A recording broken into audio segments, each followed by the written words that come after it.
Tavsiye'ye hoş geldiniz. Herkese merhabalar. Bugün sizlerle beraber temel ceket kalıbı çıkaracağız. Bu kalıbı sadece ceketlerde değil, kabanlarda ve mantolarda da kullanabilirsiniz.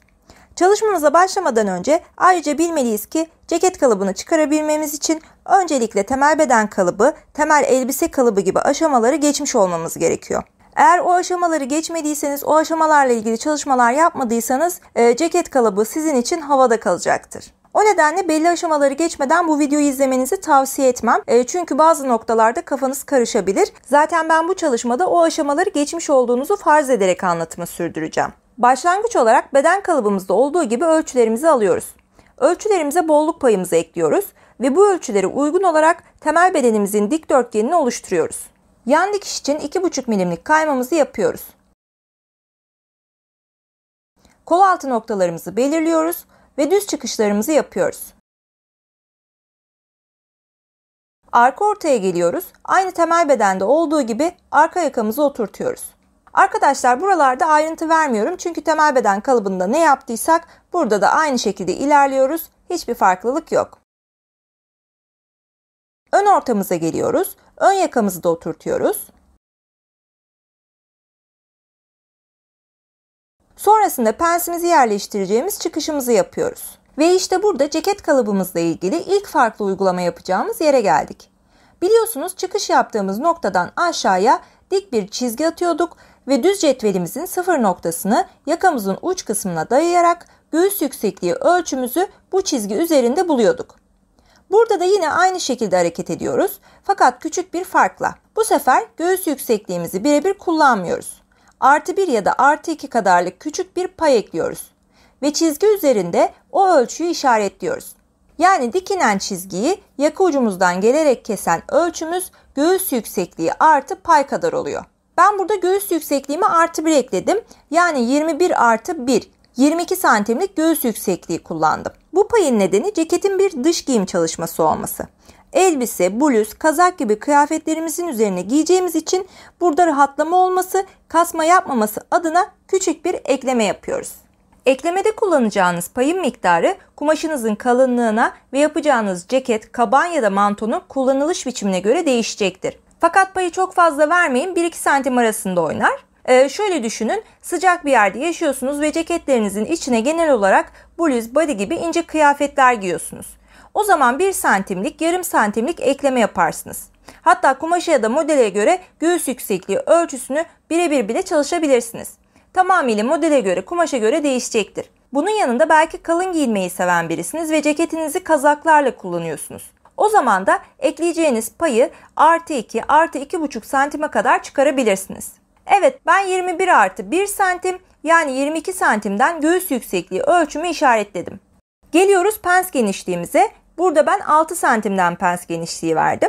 Ama tabii ki ölçüleri gelişigüzel veriyorum arkadaşlar. Kesinlikle bir model değil bu. Sadece teknik görüyoruz. 6 santim pens genişliğimizi verdik. Şimdi de pensimizin ikinci bacağını oluşturacak geçişimizi çizelim.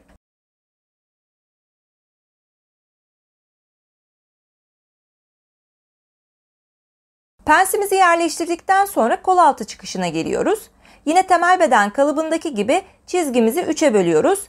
Karşı tarafa 2 santimlik çıkışımızı sağlıyoruz.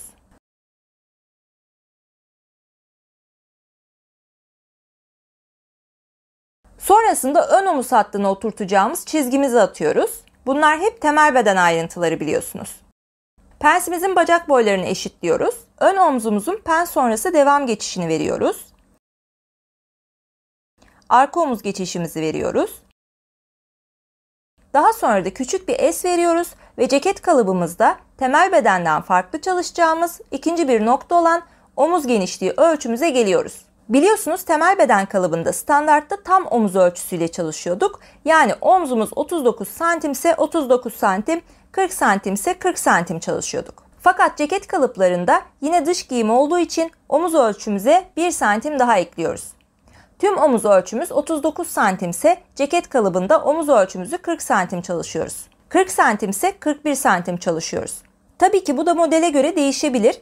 Fakat genellemeye bakarsak temelde ceket kalıbı kullanılan kumaşlar, modeller ve kullanış biçimi nedeniyle omuzda en azından 1 santimlik fazladan bir pay ister. O nedenle 39 santim olan omuz ölçümü ben 40 santimden çalışıyorum ve arka ortadan omuz hattı üzerinde 20 santimden işaretimi alıyorum.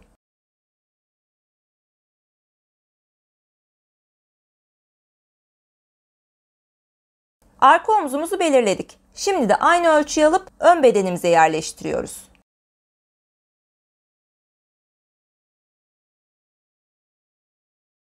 ...90 derecelik kol evi geçişlerimizi de veriyoruz ve kol altımızdan 2-2,5 santim gibi düşmemizi sağlayarak kol evimizi şekillendiriyoruz. Temel bedende bu kol altı düşmemiz modele göre kullanılmayabiliyordu. Fakat cekette bu düşme daha bir önem kazanıyor. Çünkü biliyorsunuz ceketlerimizi başka bir kıyafetin üzerine giydiğimiz için kol altının birazcık daha geniş olması ve kasma yapmaması lazım.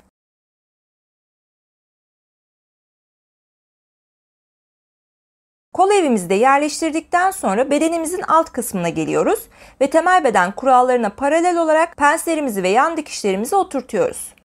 Ceketimizin üst bedenini böylece tamamlamış oluyoruz. Bedenimizin üst kısmını tamamladıktan sonra temel elbise kalıbında da olduğu gibi belden aşağıya kalça düşüklüğümüzü vererek kalıbımızın devamını sağlıyoruz. Burada yine standartlara uyuyoruz ve bel çizgimizden aşağıya 90 derecelik açımıza dikkat ederek arka ortamızı ve ön ortamızı kalça düşüklüğümüz olan 20 santime kadar uzatıyoruz.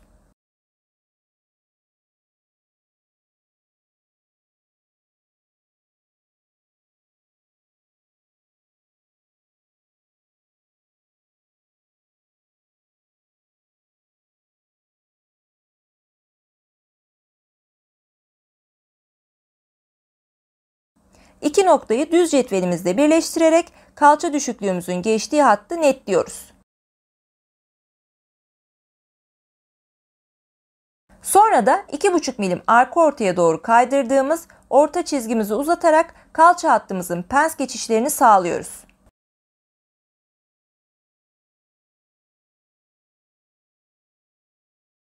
Burada da yine temel elbise kalıbımızda olduğu gibi ön pensimizi 9 santime, arka pensimizi 12 santime kadar uzatabiliriz. Bu kısımlar tabii ki sizin ölçülerinize göre değişecektir. Farklı pens uzunlukları ve farklı popo düşüklüğünüz olabilir. Kullandığımız ölçüler siz de artık çok iyi biliyorsunuz ki teknik amaçlı.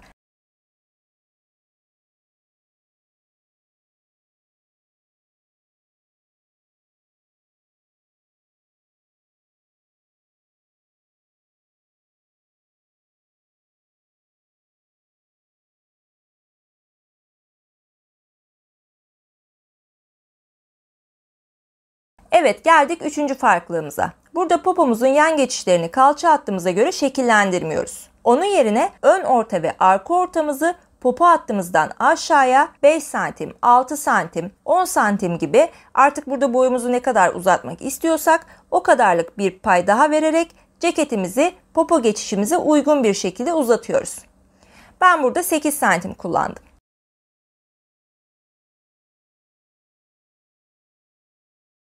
Düz çizgiyle inişlerimizi birleştirdikten sonra orta çizgimizin de devamlılığını sağlıyoruz.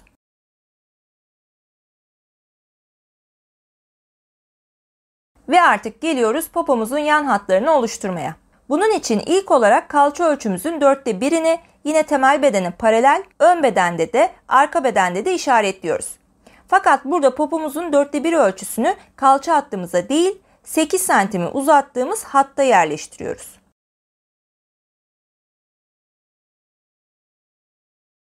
Popo genişliğimizi yerleştirdikten sonra bel hattımızdan bu noktalara doğru rigamızdan faydalanarak yan geçişlerimizi sağlıyoruz. Böylece ceket kalıbımız ile popo geçişimizin akışını birbirine uyumlu hale getiriyoruz.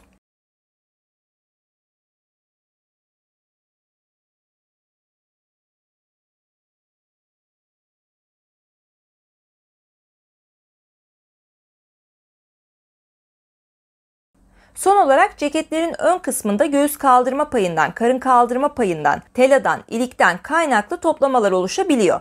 Bunları önlemek adına bir de ceketimizin ön ortasından 1,5 santim aşağıya iniş veriyoruz. Ve bu inişi rigamız yardımıyla oval bir biçimde yan dikişimize sıfırlıyoruz.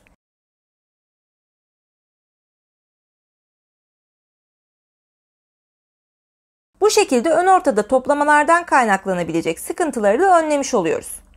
İniş payınızı 1 santim ile 2,5 santim arasında verebilirsiniz. Bu tabii ki beden genişliğiniz ile alakalı. Dar bedenlerde 1-1,5 santim, geniş bedenlerde 2-2,5 santim kullanılabilir. Temel ceket kalıbımızın son aşamasını da geçtik ve ceket kalıbımızı ortaya çıkardık. Gördüğünüz gibi temel beden kalıbıyla neredeyse birebir aynı doğrultuda gittik. Sadece göğüs yüksekliğimizde, omuz ölçümüzde ve kalça hattımızın akışında farklılıkları oldu. Bunlara bir de ön ortadan toplama payı ekledik, o kadar. Burada kullandığımız ölçüler, paylar modelinize ve size göre değişecek biliyorsunuz. Artık videomuz doğrultusunda kendi ölçülerinize göre temel ceket kalıbı çıkarıp o kalıbın üzerinde çeşit çeşit yaka çalışmaları, model çalışmaları yapabilirsiniz. Tüm bu anlattıklarımıza ek olarak bir de daha önceden değindiğimiz bir ayrıntıya yer vermek istiyorum. Hatırlayacağınız gibi kalıbın arka ortasında dikiş varsa ve biz bel oyuntusunu ve popo ovalini modelde oturtmak istiyorsak kalıpta arka orta bel hattından 2 santim içeriye daraltma yapıyorduk. Bu daraltmayı da 1 santim 1 santim yan dikişlere dağıtıyorduk. İşte o uygulamayı arka ortasında dikiş olan ceket kalıplarında da kullanabilirsiniz. Böylece vücudu saran modeller vücut formunu daha iyi kavrayacaktır.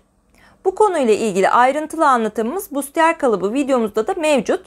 Eğer aramıza yeni katıldıysanız ya da yeniden izlemek isterseniz oynatma listemizden ya da kartlarımızdan videomuza ulaşabilirsiniz. Sorularınız için, söylemek istedikleriniz için hepinizi yorumlarda bekliyorum. Bunun yanında takipleriniz ve beğenileriniz de bizim için çok önemli biliyorsunuz. İyi ki varsınız, iyi ki bizimlesiniz. Güzel Se'den kocaman kocaman sevgiler.